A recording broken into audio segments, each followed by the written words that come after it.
say Caucasian, and you put her hand against her leg, and then I saw you crying. I asked you, why are you crying, Nana?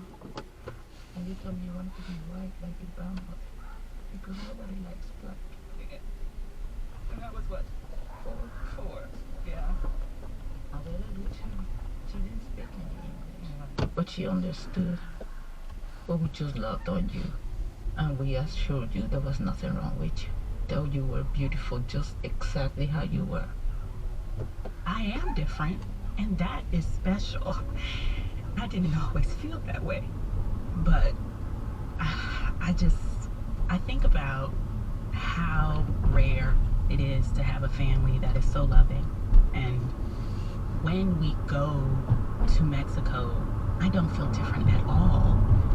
I don't speak the language, so I might not understand what's going on 75% of the time, but I know I belong. I'm like, I'm gonna get my love tank filled up. I can't replicate it anywhere. You know, you and I both are willing to let life happen to us, and then take from it the shiny pieces. We move aside that dust and that debris, and we find the joy. My little palomita. Te quiero mucho. Te quiero más.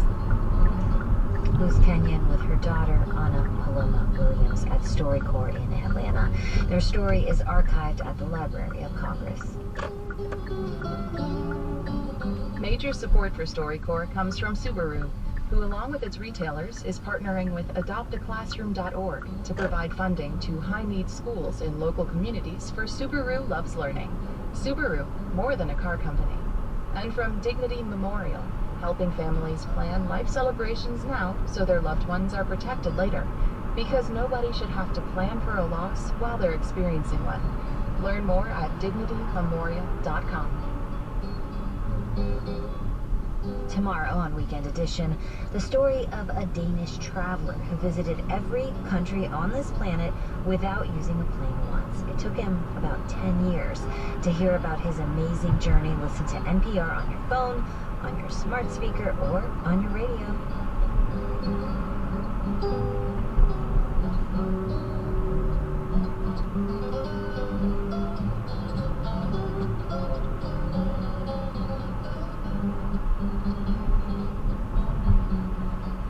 This is NPR News. The new novel, The Men Can't Be Saved, explores the world of advertising, but also takes a deeper look into, you guessed it, men. That unwillingness of a lot of men, frankly, to be vulnerable, to examine oneself in a harsh light, potentially, is something that I really wanted to study. We speak with the author on All Things Considered from NPR News. All Things Considered this afternoon at 4 o'clock until 6:30 with Bill Reinhardt on 91.7 WVXU. Partly cloudy and hot today, the high 88. A few clouds, warm tonight, down to 68. There is an air quality alert. 68 now. Support comes from Community Blood Center. You can give back and give blood in August, a time of critical need, by donating with Community Blood Center at the Oxford Presbyterian Church Blood Drive on August 11th. And learn about a season ticket opportunity for Bengals fans. Details at donortime.com. Live from NPR News in Washington, I'm Dave Mattingly. Former President Donald Trump is due back in court in Washington later this month. Trump pleaded not guilty yesterday to a 4-count federal indictment.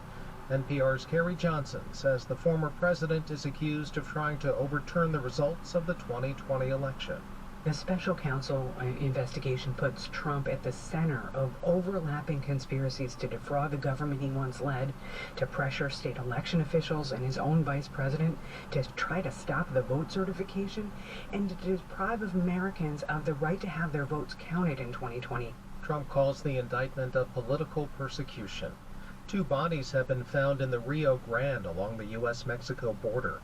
Dan Katz with Texas Public Radio says one of the bodies was recovered from a wall of floating buoys deployed by Texas Governor Greg Abbott to deter illegal immigration.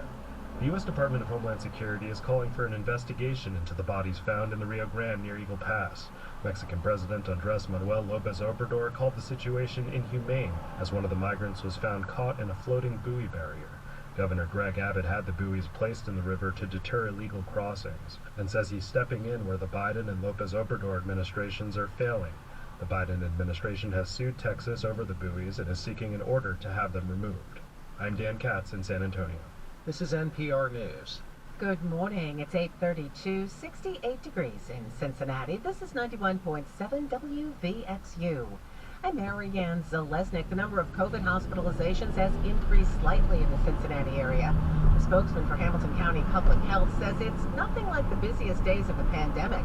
Mike Samet says wastewater is still being monitored for the virus, but positive results from home testing kits aren't getting reported. Unless you've gone to a physician or you've been in the hospital, we're not really seeing the results of tests like we did in the past in the pandemic. So the virus is certainly still with us, and will continue to be. Samet says a vaccine booster should be coming out soon. I have not heard an official word, but I do understand that they're looking at a vaccine for the fall to coincide with the flu vaccine. Samet says in the meantime, all of the previous safeguards still work, including isolating and wearing face coverings to prevent the spread. Many of the state's rural water systems are deteriorating. Kentucky Rural Water Association Executive Director Scott Young told lawmakers this week many utilities lack the funding and the workforce to effectively manage their drinking water systems. Half of the water and wastewater utilities in Kentucky currently do not have enough certified operators to meet the daily operational needs that exist today. The U.S. EPA estimates Kentucky needs to spend more than $7.8 billion on drinking water systems over the next 20 years. Ohioans can take part in a search for Sasquatch this weekend. The second annual Hocking Hills Bigfoot Festival begins today in Logan. Organizer B. Mills says it'll include a moonlit hike searching for the fabled creature, live music, and a Sasquatch howling contest. It's a fun mystery that everyone can get involved in. And then it also helps support local business. So those mom and pop shops, beer crafters, everyone can get involved with Bigfoot. Mills started the free two-day festival to highlight the state's connection to the creature. More than 300 Ohioans have reported Sasquatch sightings since the 1940s. That's according to Bigfoot Field Researchers Organization, including one just this year in Warren County. The Searching Cubs held on to beat the Reds 5-3, knocking them out of first place in the NL Central. The Reds are home tonight to open the series against the Nationals. 68 degrees now at 8:34. Support for NPR comes from this station and from BetterHelp, committed to supporting mental health through therapy. Clients are matched with one of 25,000 therapists and can communicate via video, chat, or phone at betterhelp.com/public. From Indeed, designed to be an end-to-end hiring solution for businesses of any size to attract, interview, and hire candidates all from one place. More at Indeed.com/NPR. And from the listeners who support this NPR station. It's Morning Edition from NPR News. I'm Layla Falded in Washington, D.C. And I'm A. Martinez in Culver City, California. Vladimir Putin's fiercest critic inside Russia is set to be sentenced on extremism charges today. The Russian court is expected to deliver a verdict in the latest trial of jailed opposition leader Alexei Navalny. Prosecutors are asking for Navalny to serve an additional 20 years in prison on charges his supporters call absurd. Navalny says he expects his sentence will be grim. Joining us to talk about this case is NPR's Charles Maines, who's in Moscow. Charles, this trial unfolded behind closed doors. What can you tell us about it? Yeah, Navalny's latest trial is taking place under really unusual circumstances, even by Russian standards. Judges moved the trial from Moscow to inside the very prison where Navalny is already serving a 9-year sentence on fraud and embezzlement charges. Navalny now faces a slew of new anti-extremism-related charges tied to his work with the now-defunct Anti-Corruption Foundation. He's accused retroactively, I might add, of financing and inciting extremist activities, as well as supposedly rehabilitating Nazi ideology. Navalny's supporters, they call those charges and the circumstances of the trial patently political. But they say this is really about the Kremlin and President Vladimir Putin in particular, trying to silence Navalny over the long haul. Now, the trial happens against the backdrop of the war in Ukraine and also a wider crackdown on dissent in Russia. How has Navalny responded to those events? Well, some feel the arrest of Navalny and pressure against his foundation. Several of his members of his team are also in jail on these extremism charges. Well, it's really an attempt to weed out political opponents ahead of the invasion of Ukraine, which, as you say, has since seen this crackdown against any form of dissent. And yet, even from prison, much of it spent in an isolation cell, Navalny has remained an important, if not leading voice against the war, mostly through statements on social media delivered through his lawyers.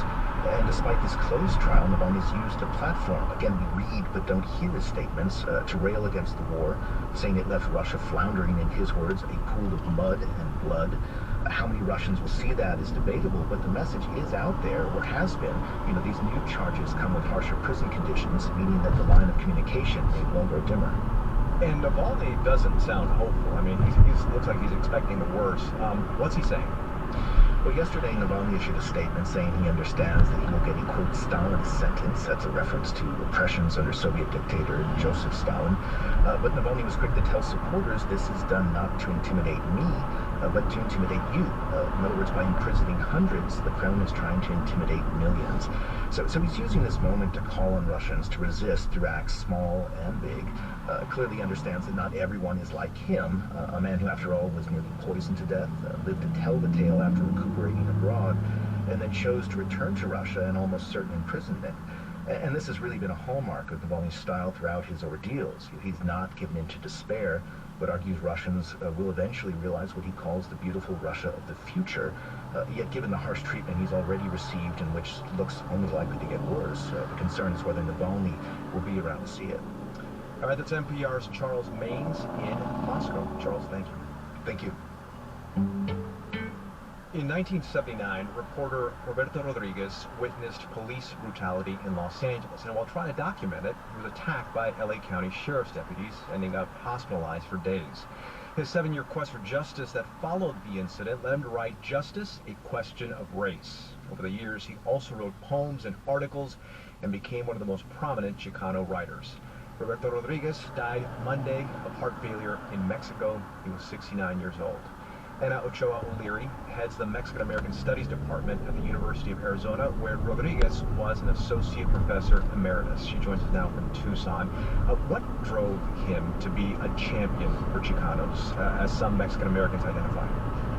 Well, many of the people who are in a subject area like Mexican-American Studies are inspired by their desire to help other people who have similar experiences. If you grew up Mexican-American, and experienced certain hardships, violence, or disrespect, hostilities, well, one of the purposes of Mexican-American Studies is to communicate those experiences within the history of America, within the history of the United States, and share those experiences so that we might learn from them. And indeed, our scholarship is built from those experiences and that history. And he was a leader in that. He was very much a leader. He was dedicated to that type of scholarship. I think that one of the things that he did was to foment and to strengthen the relationship between traditional academic scholarship and this community outreach and service. That's pretty fundamentally consistent with the nature of our discipline and the nature of how it is that we learn from each other and how knowledge is produced.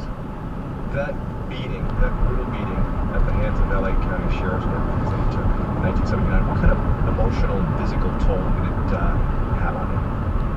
If one suffers that kind of violence, the emotional, the physical, one carries it with them. They move on, develop in the world, just like other populations that experience. So there's a piece of you that relates to other people who have been fighting for social justice. Other people have experienced the same type of experience simply for the fact that you are of a different color, a different language group, a different ethnicity. And he was a great communicator of that type of violence and that type of physical hardship.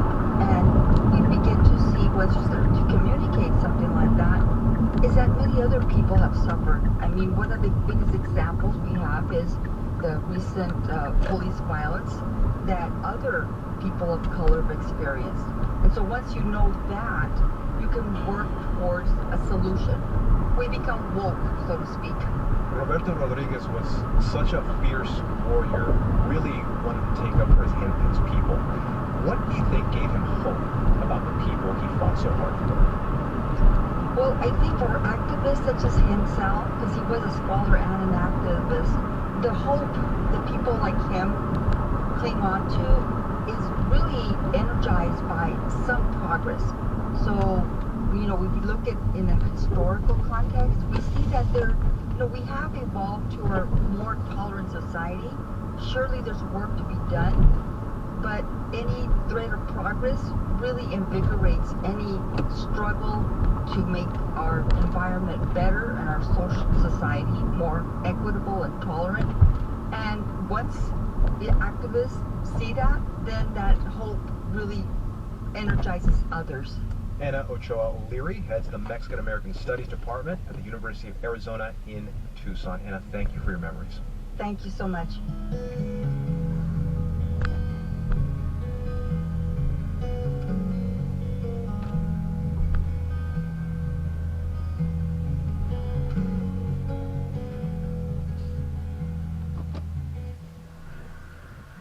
This is NPR News. Good morning. It's 8:43. This is 91.7 WVXU. You'll get a fresh read on how the labor market is performing with the latest jobs report for the month of July. And Turkey had a great start to its vacation season, but some... Alrighty.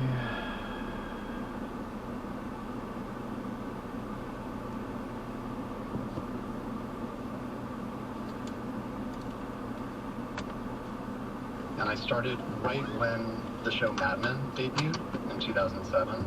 It was a really exciting time to work at an agency. It felt like there was a lot of social capital, there was a lot of attention. And then the next year, the Great Recession hit. And suddenly, a lot of my friends, a lot of my coworkers were being laid off. It was a hard time, but it was also revealing insofar as it pulled back the curtain a little bit. And it was painful to see how an industry that is so much about image suddenly was struggling in this really deep way. It's interesting you mentioned Mad Men, because I thought of that as I was reading it, and I found myself thinking, is this meant to be the 2020s version of Mad Men, a updated, novelized version? Although one of my colleagues thought it felt like the anti-Mad Men. Where do you feel it fits in that canon? Ooh, that's interesting. You know, I think it certainly was inspired in many ways by the show.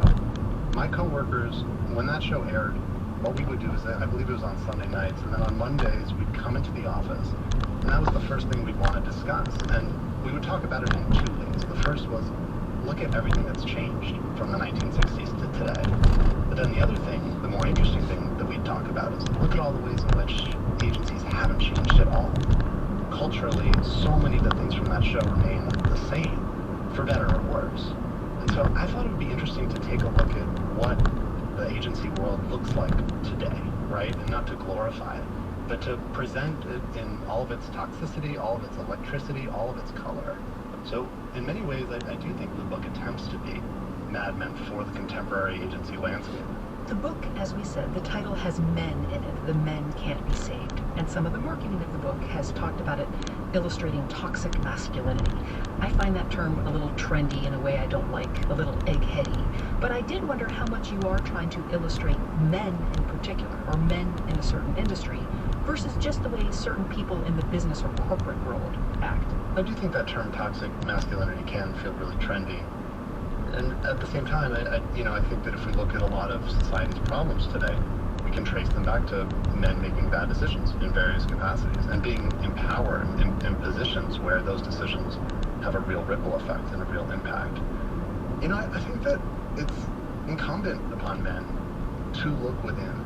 My main character, Seth, if he has a fatal flaw, and he has many flaws, but I think the one that really dooms him on some level is that he can't see himself at all. And that unwillingness of a lot of men, frankly, to look inward, to be vulnerable, to examine oneself in a harsh light, potentially, that reluctance is something that I really wanted to study. So that's not to say that there aren't toxic women in workplaces. People are wonderful and toxic in all various ways, but that was not the goal of the book. The goal really was to look at men in the agency world in particular.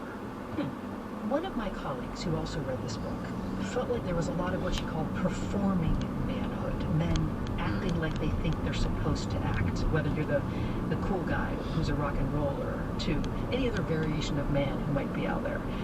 Do you feel like sometimes men are performative, trying to be what they think a man is supposed to be, rather than what they might really feel inside or want to be? Sometimes. I think it's a perpetual condition, and maybe I'm just doing it wrong, but one of the things that strikes me is that Seth, in the book, a lot of the things that he does, it's really hard to distinguish what he's doing for his own desire versus what he's doing in order to project or perform some notion of what he's supposed to do. So he really wants to make partner at his agency. Does he actually want that? Or does he just want the business card? Does he want the corner office? I think Seth wants partnership in the deeper sense. I think he wants closeness. I think he wants brotherhood. I think he wants fraternity. But he could never admit that to himself. So on some level, I think him desiring that partner title is itself a performance. And so many of us do this. I'm no different. You know, in our jobs, we want the big shiny title. We want to feel like we've advanced and climbed up the ladder as far as we can. But do we want those things, or do we want to just be able to put them on our LinkedIn profile? That's an open question, I think. Going back, Ben, to your own history working in the branding marketing industry, was there a specific moment where you realized this could become a novel, or was it observations over time that made you realize you had a book in you based on your work experience? So because I started the job around the Great Recession, that experience of coming to work and seeing desks that had been full of family photos, full of creative that we printed out, suddenly Windexed clean, and a person's history at the agency just wiped away on a Monday morning because they've been laid off. That was not a moment where I said to myself, ooh, I've got an idea for a novel. It was a moment where I felt pitied. My stomach, like I just, you know, it was a really impactful moment emotionally. I was lucky. I was so junior at the agency. I was effectively too cheap to fire. No one barely knew that I was there.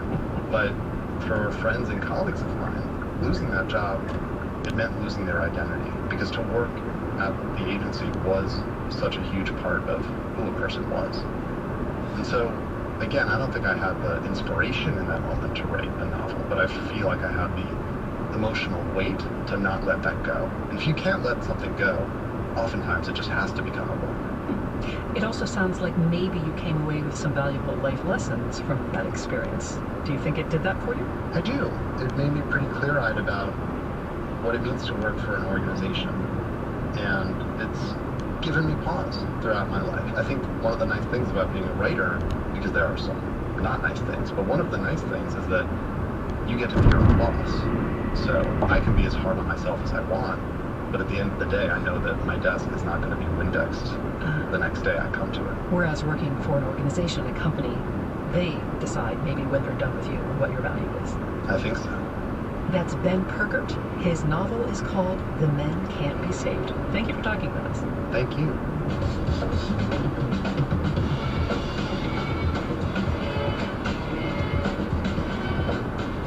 This is All Things Considered from NPR News. Support for NPR comes from this station and from Angie, dedicated to helping homeowners find skilled pros to get their home projects done well. From everyday repairs to dream remodels. Reviews, pricing, and booking are at Angie.com or on the Angie app. From the Cy Sims Foundation, since 1985, supporting advances in science, education, and the arts towards a fairer, more just, and civil society. More information is available at cysimsfoundation.org. And from Your Part-Time Controller, specializing in nonprofit accounting. Your Part-Time Controller helps nonprofit organizations, including foundations, with their accounting needs. More at yourparttimecontroller.com. Support comes from the Kentucky Symphony Orchestra, celebrating the music of George Frederick Handel. You can pack your squirt guns for Handel's water music, sing along to the Hallelujah Chorus, and sit back for the Royal Fireworks music. Concessions or food trucks available. Open to the public this Saturday evening in the Food Park and Sunday in Tower Hall. More at KYSO. Northbound 71 between Field Turtle, Mason, Montgomery, and Western Row. Emergency crews have the left lane blocked. Southbound 71, same place. 3 left lanes are blocked. That's all because of a wreck. Eastbound 275 at 75, there's a wreck. There's a broken down vehicle. Southbound 7175 at Turfway, a wreck at Kemper and Northland Boulevard. And Montgomery County, northbound 75 at Edwin C. Moses Boulevard. The 2 right lanes are blocked by a wreck. 91.7 WVXU Cincinnati and 88.5 WMUB Oxford. News from Cincinnati Public Radio and NPR.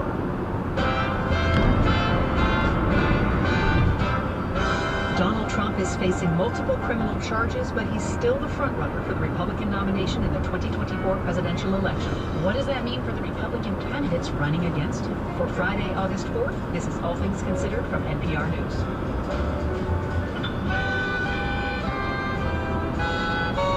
Sasha Pfeiffer. And I'm Elsa Chang. Also this hour, how strong now is ISIS, or IS, the Islamic State? Just because it was officially defeated doesn't mean it's disappeared. You know, there are lots of concerns around the world. So while the West is looking away, jihadists are really rubbing their hands and looking at this as an opportunity. Plus, if you avoid the news because it makes you depressed, a new study says you're far from alone. And if you think Taylor Swift tickets are expensive in the U.S., wait till you hear how much they cost in Argentina. Yeah, that is tough with my girls, right? Because what the parents say, I really want to go to this because this is pretty expensive, right? Now news. Live from NPR News in Washington, I'm Jack Spear. A federal appeals court has struck down Mississippi's lifetime voting ban for people convicted of certain crimes. NPR's Debbie Elliott reports the ban was put in place during the Jim Crow era in an attempt to disenfranchise black voters. The Fifth Circuit Court of Appeals says Mississippi's felony disenfranchisement law amounts to unconstitutional, cruel, and unusual punishment. The ruling says the ban automatically denies the precious right to vote to a large class of its citizens, with no thought given to whether it's proportionate, and calls the law out of step with a clear and consistent national trend against permanent disenfranchisement. Civil rights groups sued on behalf of former felons who had completed their prison sentences but could not vote because of the crimes they committed. The crimes, including bribery, theft, arson, and bigamy, were outlined in the state's 1890 Constitution, adopted to, quote, secure to the state of Mississippi white supremacy.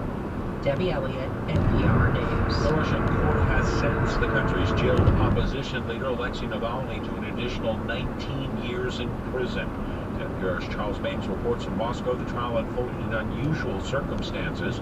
Marks Navalny's 5th conviction today. Judges moved about 150 miles east of Moscow to conduct a closed trial inside the very prison. Navalny's already serving out a 9-year sentence for fraud and embezzlement. With its ruling, the court convicted Navalny on a slew of new extremism-related charges tied to past work with his anti-corruption foundation that targeted Kremlin graft. Navalny and his supporters have denounced the trial as absurd. In a statement issued ahead of the ruling, the 47-year-old opposition figure said he also anticipated the long Soviet-style sentence and called on supporters not to despair. The verdict, Navalny argued, was designed to intimidate millions of Russians from demanding a change in leadership in a country free of war and oppression. Charles Baines, NPR News, Moscow. Hiring held steady last month as U.S. employers added 187,000 jobs. NPR's Todd Horsley reports the unemployment rate dipped to 3.5%. U.S. employers added 187,000 jobs last month, a solid pace of hiring similar to what we saw in June. The unemployment rate, which is compiled from a different survey, fell to just 3.5%, close to a half-century low. Healthcare, hospitality, and construction were among the industries adding jobs last month. Factories cut about 2,000 jobs, while the information sector shed around 12,000. Workers' wages continue to climb, with the average wage in July up 4.4% from a year ago. That matches the annual increase in June, which was more than enough to offset inflation, giving workers a real boost in buying power. Scott Horsley, NPR News, Washington. Stocks lost ground at week's end on Wall Street. The Dow was down 150 points. The Nasdaq closed down 50 points. This is NPR. Support for NPR comes from NPR stations. Other contributors include the John D. and Catherine T. MacArthur Foundation, supporting creative people and effective institutions committed to building a more just, verdant, and peaceful world. More information is at macfound.org. Good evening. It's 6:04, 90 degrees in Cincinnati, 87 degrees in Dayton.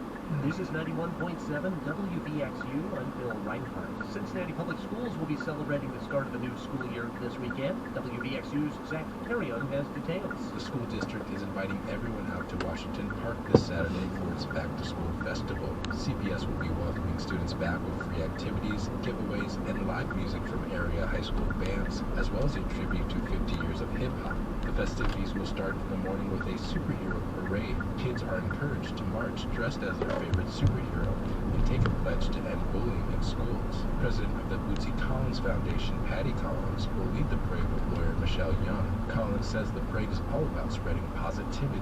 We just feel like if we stand up, shoulders back, chin up, keep your smile on your face, keep the twinkle in your eye, that's going to help change the way people think, live, move, work, and play. The parade steps off from the corner of 14th and Elm Street next to Washington Park at 10:45. Zach Carrion, 91.7 WVXU. The Cincinnati Observatory is looking for a new astronomer. Dean Regas has left to pursue other opportunities. He first came to the observatory in 2000 and started their educational department. In the beginning, it was cold calling teachers and say, hey, you should come for a field trip to the observatory. Or even a tougher sell, you should have me come to teach your class about astronomy. And it just started from there. Regas says he may be most proud of the future Galileo program. We trained 130 teams of educators, amateur astronomers, community members to use telescopes, and then they all got to take a telescope home. And so 130 telescopes are out in our community doing astronomy education. Regas says he plans to stay in Cincinnati and will continue speaking tours. He also has plans for writing more books. The observatory said in a statement it will conduct a search for a new outreach astronomer in the coming months. You can read more about the interview with Dean Regas at WVXU.org. A low of 68 tonight, it's 90 now. From NPR News, this is All Things Considered. I'm Sasha Pfeiffer in Washington. And I'm Elsa Chang in Culver City, California. In the case of former President Trump, two things can be true at once. He can be formally charged with crimes related to his attempt to overturn the 2020 election, as he was this week, and he can remain the clear frontrunner for the Republican nomination in the 2024 election. So far, Trump has been able to turn most of the press into very good press, at least among his supporters. This week, he boasted online in all caps, "I need one more indictment to ensure my election." So, what does this mean for the Republican candidates running against Trump? Well, Republican political strategist Sarah Longwell is here to tell us. She is the founder of Republican Accountability, a group that opposes Donald Trump. Welcome. Thanks for having me. Okay, so on the whole, can you just tell us how other Republican presidential candidates have been responding to this third indictment? What's striking you so far? Well, there's sort of tiers of candidates and how they respond. So Trump's biggest rivals, somebody like Ron DeSantis actually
Okay, what do I want to do?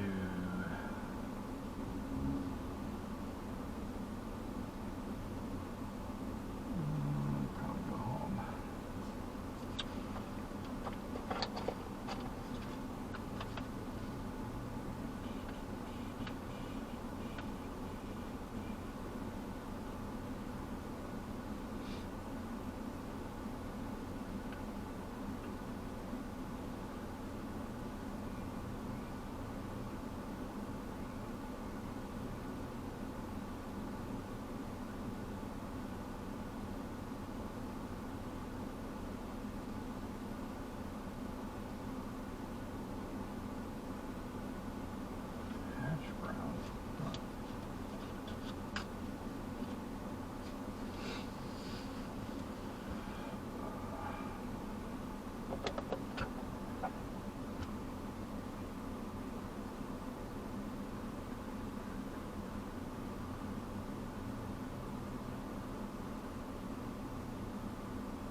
Cleaning my glasses right now.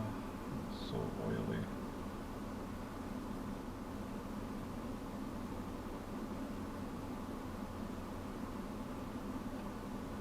And back home.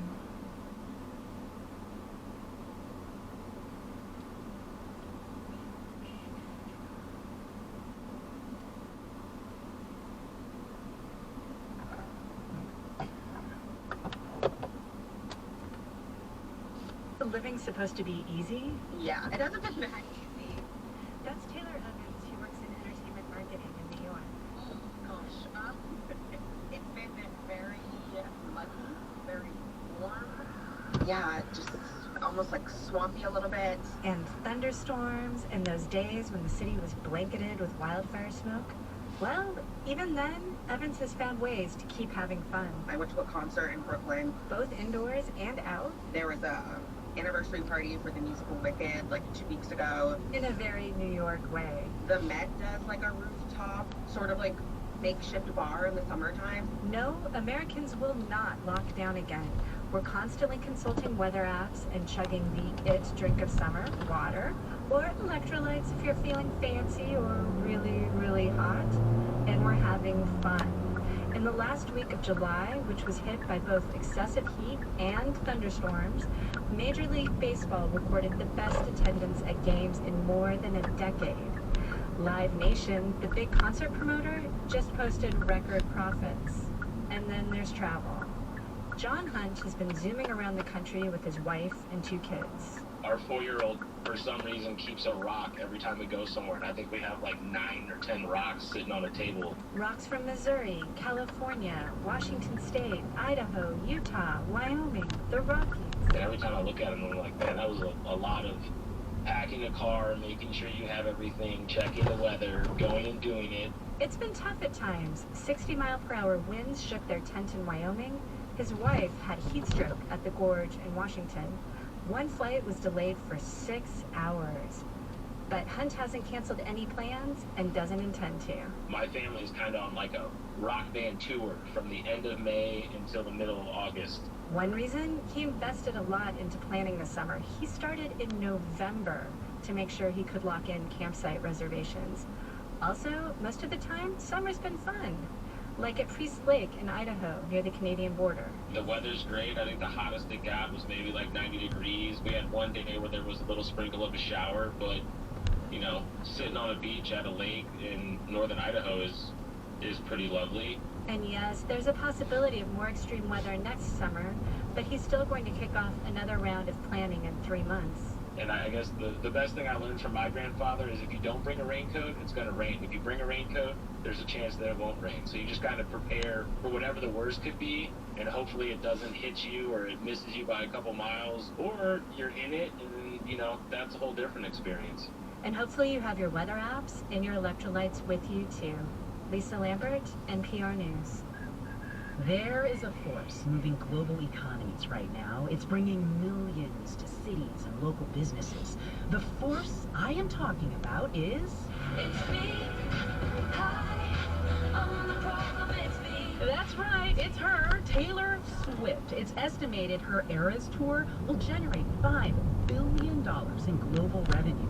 But for countries like Argentina that are really struggling with inflation, Taylor Swift has become a bit of an anti-hero, as NPR's Stacey Vanek Smith reports. Leonardo Abdel-Nour lives in Buenos Aires with his wife and kids, and his twin daughters love Taylor Swift. Are they like singing Taylor Swift songs around the house? Yes, they turn on this Spotify list almost every day. They've been kind of praying that she comes to Argentina at some point. Their prayers were answered. Taylor Swift is coming to Argentina in November. And the second that news broke, Abdel-Nour's daughters were begging him for tickets. But there was an issue: the price. Argentina is dealing with some of the highest inflation on the planet right now. Prices are rising at a rate of more than 114% a year. That means a coffee that cost $4 last year will cost more than $8.50 this year. And next year, it will cost $18. And Taylor Swift tickets cost a lot more than coffee. 45,000 pesos each, excluding, these fees that they charge. So in total, it'd be like 50,000 pesos. That is about $180, which is a lot in Argentina. The average income for a household is about $4,500 a year. Using that same metric, that would mean one Taylor Swift ticket here in the US would cost almost $3,000. Abdel-Nour has a good job in IT, and his wife also works. They're lucky, but they're not super wealthy, and the tickets were going to have a big impact on the family budget. We have to have this talk with my girls, right? With my daughter, and say, I really want to go to this because this is really expensive, right? Abdel-Nour and his wife talked it through, but it was not the same conversation parents in the US were having, because hyperinflation changes economic incentives. It turns everything on its head. Like, if you have extra money in Argentina, the smart thing to do is spend it as fast as you can. It buys less every day, so saving is kind of for suckers. The goal will be to spend all that we have, because otherwise you are losing money, because next month, the value of that is much less. But then at the same time, you need to still save, because you'll never know, right, what happens. So it's kind of a game here, right? What to do with your pesos. A game. What to do with your pesos. Spend them all and you get the most out of your money. But then you have no cushion in a really unstable economy. Save your pesos and your savings loses half its value every year. Right now in Argentina, expensive restaurants are booked solid. People bring backpacks full of cash to pay for a nice dinner while they still can. Shows, movies, concerts sell out. Abdel-Nour and his wife talked it over.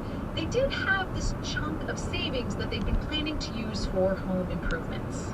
We were saying, we want to paint the house. What if we purchase tickets and we are postponing the painting? Of course, it was risky. In 6 months, the cost of painting the house could be much higher. They didn't know.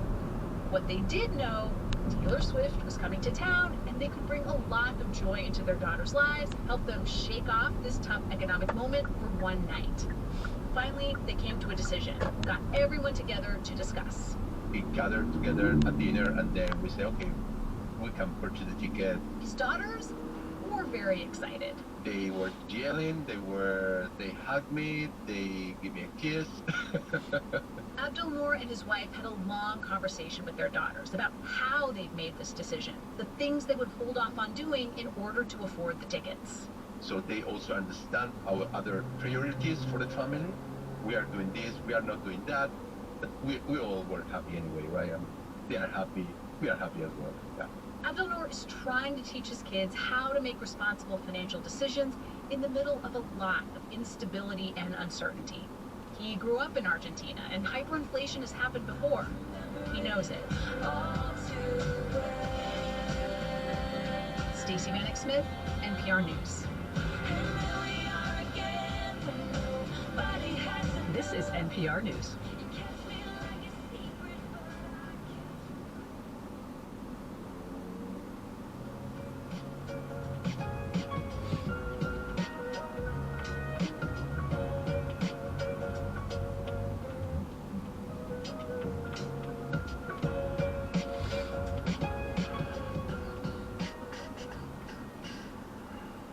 Support for WVXU comes from the Original Mattress Factory, hand-building mattresses and box springs for purchase at its factory located in Fairfield and 9 showrooms throughout the tri-state and Dayton. To learn more about their manufacturing process, mattress products, bedding accessories, and customer-first philosophy, you can visit originalmattress.com. There are many ways to support 91.7. Including WVXU in your estate plans is a thoughtful way to support your local public radio station in perpetuity. When you're preparing or amending your will or trust, ask your tax advisor about potential tax benefits. More information is available at WVXU.org. Marketplace is supported by JLL, leveraging global data, local experience, and technology in its quest to solve complex commercial real estate challenges. JLL.com. See a brighter way. The jobs report because, of course, the overall vibe in this economy as well, and then we will end with a trip to Hawaii. I mean, kind of. From American Public Media, this is Marketplace.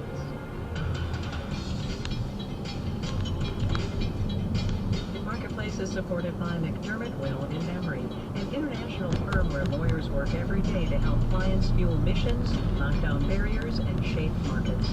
More at MWE.com. And by Amazon Business, helping provide a smarter, easier way to get the supplies businesses need to thrive. Amazon Business, your partner for smart business buying. And by Revello, a platform for innovative companies to help them build remote software development teams quickly with top-tier talent in U.S. time zones. REVELO.com.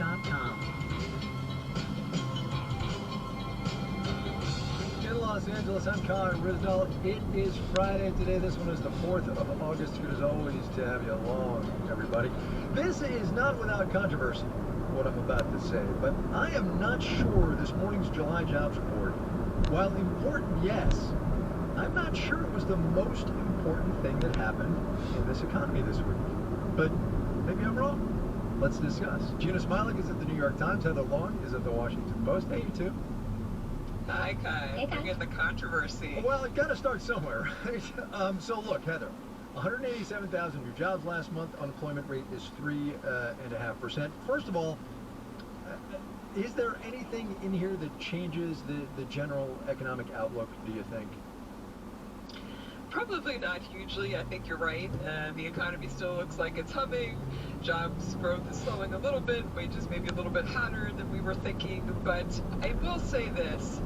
And if you step back for a minute and just look at July 2023 versus where we were last summer, we have added over 3 million people to the labor force. And to put that in perspective, that's a 2% expansion of the labor force. No one thought that would happen with the Fed raising rates. And in fact, it hasn't happened since the really hot summer of 1999 into 2000 in that tech boom. So I just think you have to sort of pause for a minute and realize how dramatic and remarkable and unexpected this labor force growth, mainly women coming back, has been. Yeah, so we'll get to the women thing in a minute because that is not insignificant. But Gina, let me ask you this, just on the general thread of maybe it wasn't the most important thing that happened this week. Nothing in that jobs report today changes Jay Powell's mind or where the Fed's going to go. No, I think you're definitely right about that. I think this was a jobs report that basically told us what we already thought we knew about the economy.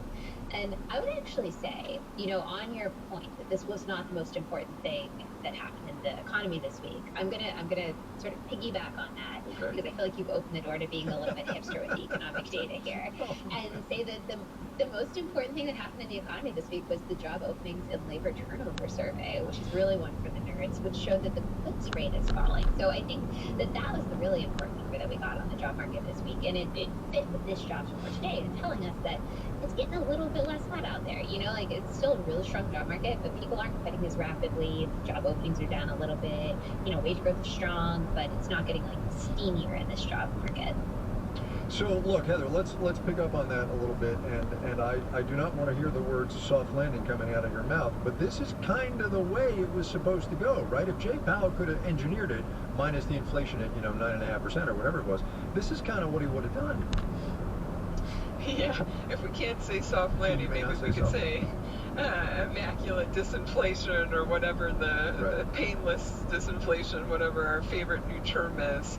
And again, I would think a lot of it goes back to we did not think that all these hiring would keep up being the strong and all these people would surge into the labor force, which has helped to cool off the wages a little bit, and frankly has simply meant more people and more households that have money to go out and spend and consume, and that has kept this economy humming a good bit more than we were expecting, along with some fiscal stimulus. I was certainly one of the people who thought maybe that last stimulus was too big, but we're still seeing strong hiring in government, and we're still, of course, seeing strong hiring in construction. Construction's added 200,000 jobs in the past year. Who would have thought that in such a rate hike environment? Can we keep this going? I feel like we're all in this pandemic hangover, and we're just looking for the bad news. I think maybe we need to flip the question around and say, what's the story that could make this happen? And is it believable? And it's starting to look a lot more believable. Well, thank you for the segue, because both of you have written in the last number of weeks, Gina most recently, I think yesterday with your colleague Ben Castleman, about this idea of letting good news about this economy be good news instead of having good news and everybody going, oh no. So explain to me, first of all, why good news has been bad news. Right, so good news has been bad news because every time you get a report that says the job market's super hot or consumers are spending like crazy, that means that demand is strong and it's going to cool up inflation potentially. And so every time we've gotten good news like that, the markets and economists have reacted pretty negatively, assuming that that means the Fed's going to have to be more aggressive to try and get inflation down, and we're in for more pain in the long run.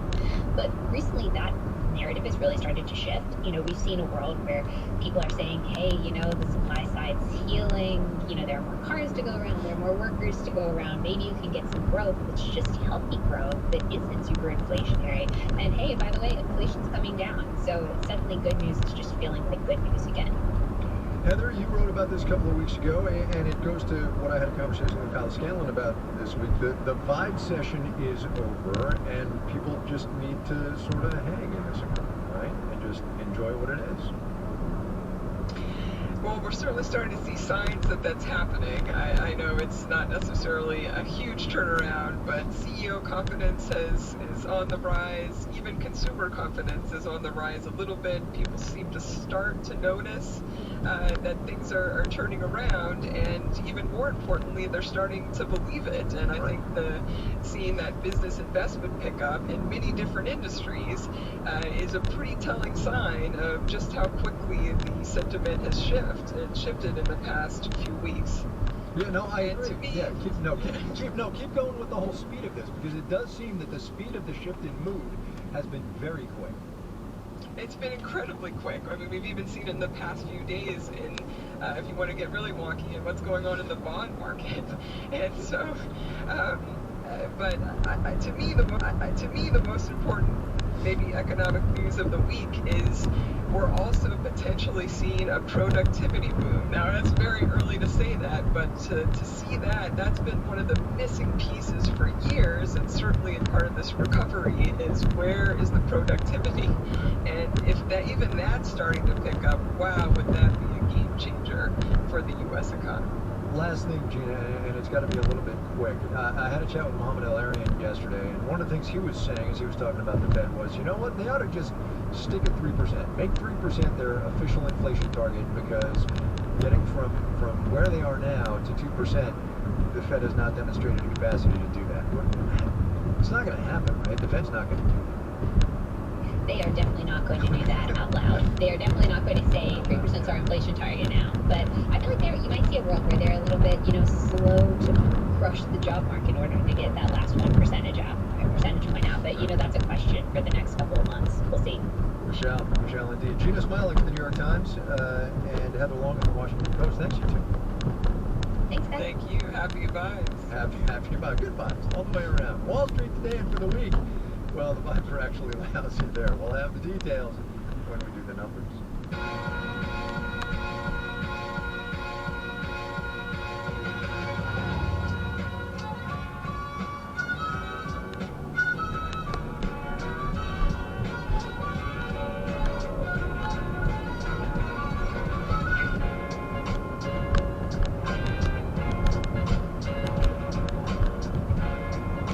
All right, digging down a little bit into that jobs data that Heather and Gina and I were talking about. Let us talk your healthcare, shall we? The Bureau of Labor Statistics says fully a third of the net new jobs created in this economy last month were in healthcare. And within that sector, the home health industry has seen a 6% increase in employment over the past year. And it's a difficult field to hire in, too. A recent industry report found a quarter of patients are being turned away from care because of low staffing.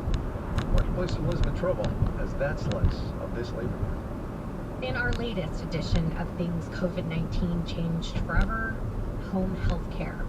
People saw safer locations for care than they might have had in some sort of congregate or inpatient setting.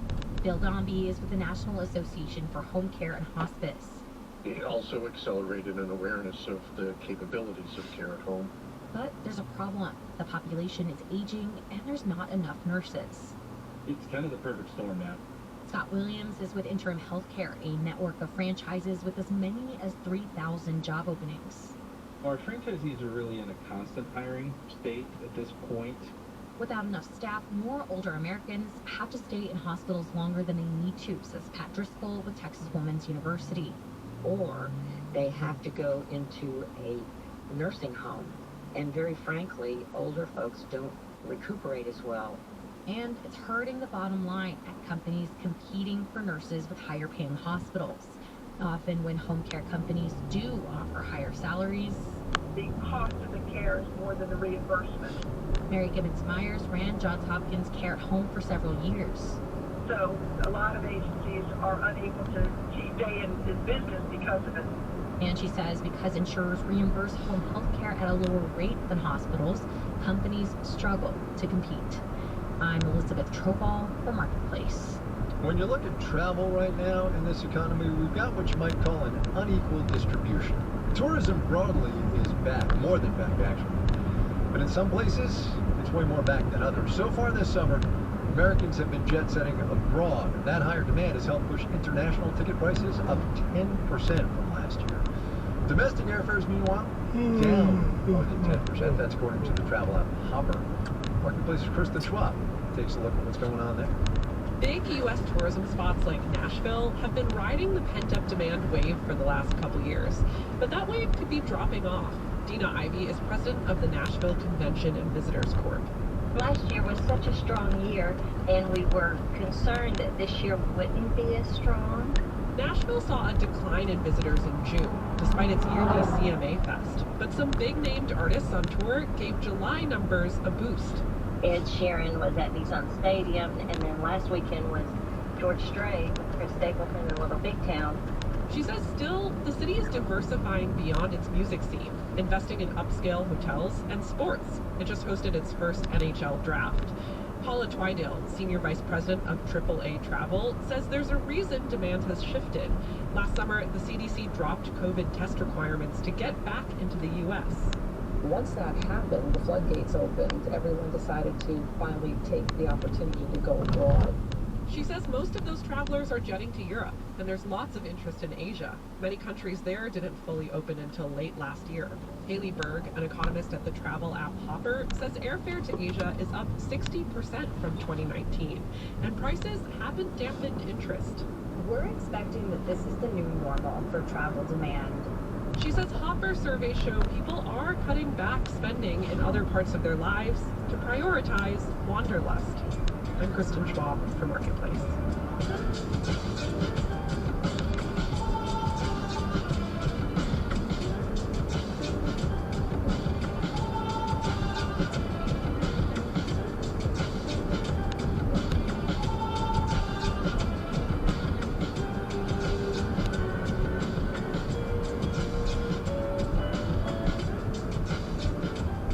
There was a party in the Bronx, New York, in August of 1973 that's become famous in the 5 decades since as the birthplace of hip-hop.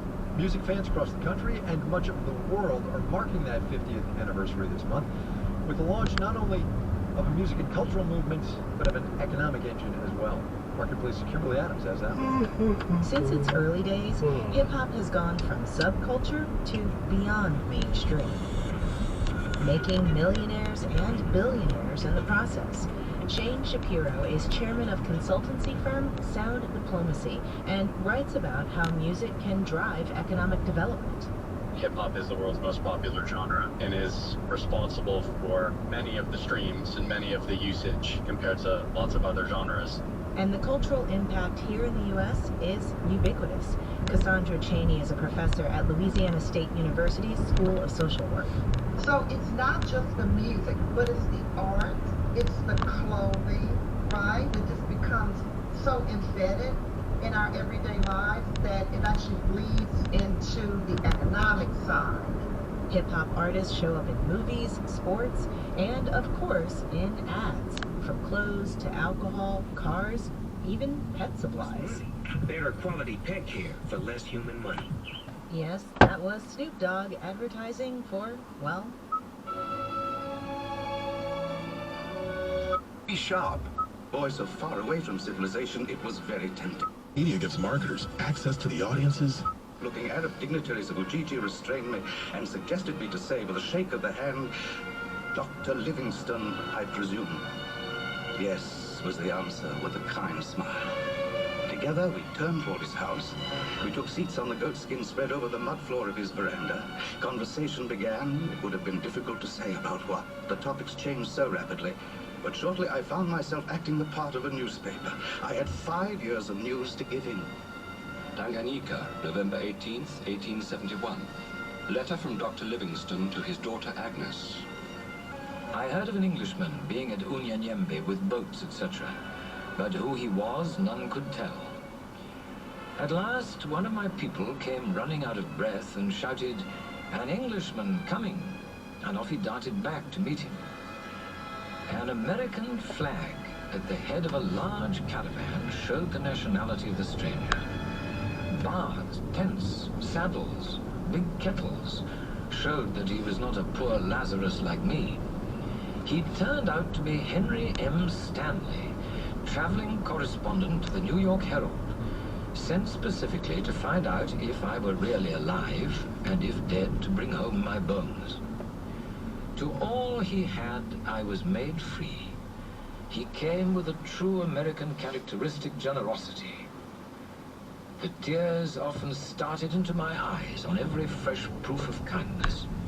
My appetite returned. I ate 3 or 4 times a day, instead of scanty meals morning and evening. I soon felt strong, and never wearied of the strange news of Europe and America, he told. The tumble down of the French Empire was like a dream. Stanley's report to the New York Herald continued. Some days after my arrival at Ujiji, I elicited from him the story of his travels and sufferings and discoveries for the past 5 years. These tedious travels have established first that the Chambezi, called by the Portuguese our own Zambezi, is a totally distinct river from the Portuguese Zambezi. Second, that the Chambezi, starting from about latitude 11 degrees south, is none other than the headwaters of the Nile itself, thus giving that wonderful river a length of over 2,600 miles of direct latitude. During the series of journeys, he came to a lake lying northwest from Kasembes. The natives call it Liemba or Luemba. Livingstone discovered it to be an extensive heel, or rather foot of the Tanganyika, thus giving the lake a length of 323 geographical miles, or 73 miles longer than Captain Burton and Speke described it. What the doctor was doing all the time that the world thought him dead has now been told as Dr. Livingstone told your correspondent. But his experiences, his troubles, his sufferings in mind, body and estate, how the Arabs conspired against him, false Muslims betrayed him, how he was detained by inundations, by scanty means to cross rivers and lagoons, by wars between Arabs and natives from the beginning of 1867 to the middle of March 1869 when he arrived at Ujiji, no one will be able to better relate than himself. After resting at Ujiji, he set off northerly. He came to a river flowing from the west called Loki, or Lomami, which issued from a large lake called Chabongo, situated to the south-southwest from Mamolondo. To this lake, Chabongo, Dr. Livingstone gave the name Lake Lincoln, after President Lincoln, whose sad fate the civilized world lamented. To the memory of the American president whose labors in behalf of the black race won his entire sympathy and approval, the great traveler has contributed a monument more durable than brass, iron, or stone. So far had the traveler gone north that he was at the beginning of the final and certain end. 600 miles of watershed had been examined carefully. At the beginning of the 700, the false slaves sent to him from the British consul at Zanzibar, and who worked to him as escort, rose up against him, saying in their determined actions, "Thus far you shall go and not one step further." Against this compulsion, his iron will and indomitable energy fought in vain. His men had mutinied and absolutely refused to budge a step, and to Ujiji he was obliged to return, baffled, sick, weary, and destitute man. It was in this state your correspondent met him only 18 days after his arrival.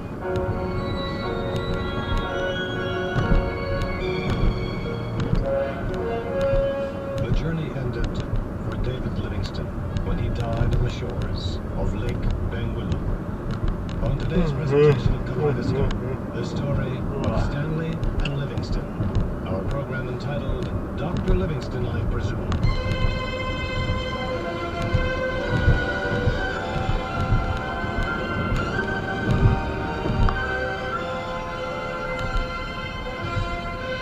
Sir Henry Morton Stanley, writer and African explorer, was born at Denbigh, Wales, June 10, 1841, the son of John Rowlands. He was left an orphan at 2 years of age, lived in the workhouse for several years, and then with various relatives. And at the age of 18, he worked his way as cabin boy on a ship to New Orleans. There he obtained employment with a merchant named Stanley, and eventually took his name, as we've pointed out. He enlisted in the Confederate Army in 1061, was captured at the Battle of Shiloh, and after 2 months' imprisonment at Camp Douglas, Chicago, was released in the Federal artillery, from which he was shortly discharged as unfit after a severe illness. In 1867, he was employed by the Cleveland Bureau as correspondent. In 1869, James Gordon Bennett, the owner of the newspaper, commissioned him to go to Africa to search for Livingstone, British missionary explorer.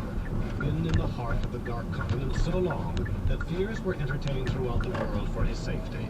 Stanley first went to Suez for the opening of the canal, and then traveled through Palestine, Persia, and India, reaching Zanzibar January 1871. In March, he started into the heart of African wilderness, and in November, he found Livingstone ill and helpless at Ujiji on Lake Tanganyika. He nursed the older man back to health, and the two explored the northern end of the lake. Then, as Livingstone refused to leave Africa, Stanley left supplies with him and returned to England. The English Royal Geographic Society awarded him a medal for his book, How I Found Livingstone. He followed the Ashanti campaign for the Herald and was then commissioned jointly by it and the London Daily Telegraph to take up the exploration of the interior of Africa, where Livingstone had left off at his death. In the periodicals that would appear in the coming years, one could take tremendous insight into the relationship of Livingstone and Stanley due to their correspondence. Letter from Stanley to Livingstone, March 20th, 1872. My dear doctor, very few amongst men have I found I so much got to love as yourself. And the qualities which go to make the man and the gentleman, I find you possess more than any other that I remember. As such, I should like to renew our acquaintance, if it please God to spare us both until you have finished your labors in the cause of geography. And of course, I should like to see once more the traveler whom I met in Central Africa. I'm happy in doing you a service, for then I feel I'm not quite separated from you. I wish it were a series of services, for then I would feel as if I were with you all the time. I feel very much depressed the whole day, melancholy and lonely. Were it not that I feel a sort of prescience that I shall see you again, I should be tempted to return and take one more look and pass a few more hours now. May God watch over and bless us both, shall be my prayer. Devotedly yours, Henry M. Stanley.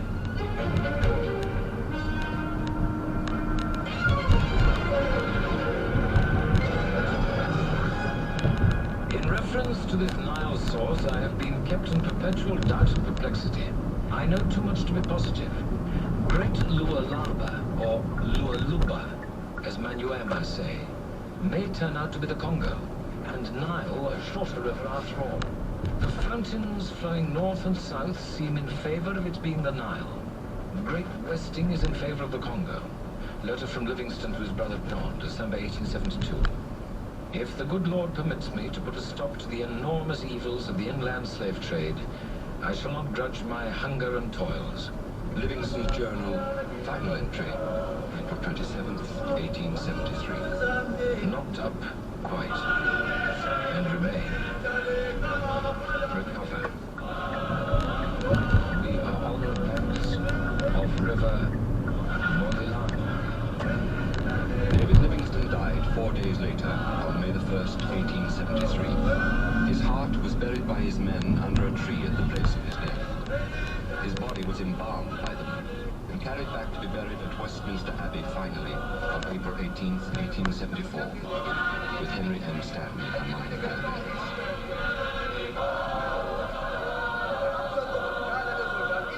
Stanley would marry Miss Dorothy Tennant, an artist. He became a naturalized British subject in 1892 and sat in the House of Commons from Lambeth. He died in London, May 10th, 1904. I'll conclude with today.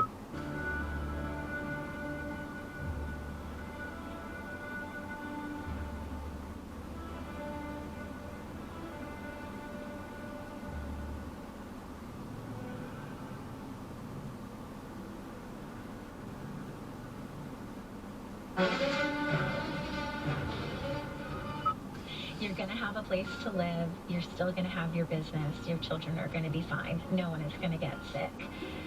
I think we would have really been able to enjoy that time. But now we took away from that the understanding that work is good, that busy is good.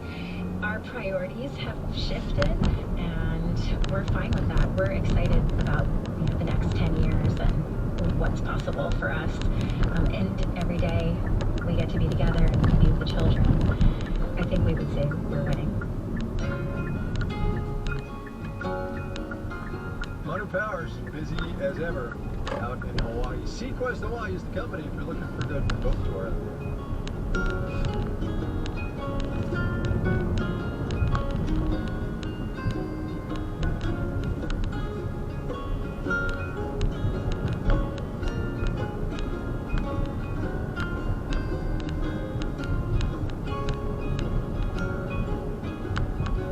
Final note on the way out today, in keeping with the long-standing policy of this program that if we stop talking about this, we are going to stop talking about it. The overall unemployment rate in this economy, as you know, 3.5% in July. The unemployment rate for Black Americans, down a little bit, but still high, 5.8%.